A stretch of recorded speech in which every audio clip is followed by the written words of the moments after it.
Saudara, Perum Bulog Kanwil Aceh memastikan harga beras dan minyak goreng tetap stabil.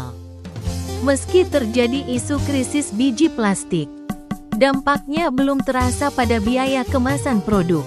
Harga pangan itu masih stabil dan Bulog akan tahan supaya tidak ada kenaikan. Meskipun dipicu penutupan Selat Hormuz yang menjadi rute utama bahan baku plastik dari Asia Barat. Usai jumpa pers di Banda Aceh belum lama ini, pemimpin Perum Bulog Kanwil Aceh Budi Sultika mengatakan harga beras dan minyak goreng belum terpengaruh krisis plastik. Sekalipun terjadi kenaikan harga plastik, Budi memastikan belum dirasakan secara signifikan pada biaya kemasan produk.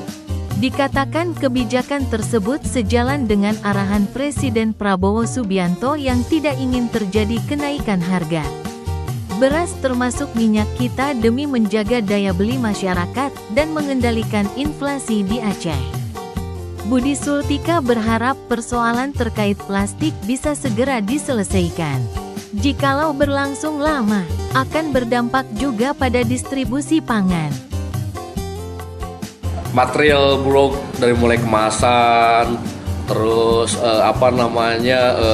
SPHP, terus packing, terus juga ada minyak yang mungkin sudah dalam pouch dan bantal, itu kan plastik semua. Pasti betul. Memang saat ini belum, tapi kami harapkan masalah urusan plastik segera clear, karena khawatirnya lama-lama kami juga terdampak karena kemasannya kan juga plastik juga kan. Mengalami kenaikan artinya ya? Pasti. Tapi sejauh ini belum. Sejauh ini produk yang memang kita salurkan ke masyarakat tidak ada dan kita tahan supaya tidak ada kenaikan. Untuk stok beras di gudang Bulog Aceh saat ini cukup aman, tersimpan 65.000 ton.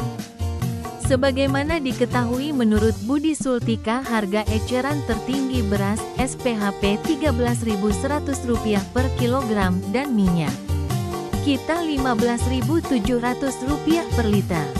Dari Banda Aceh, Fajar Online melaporkan.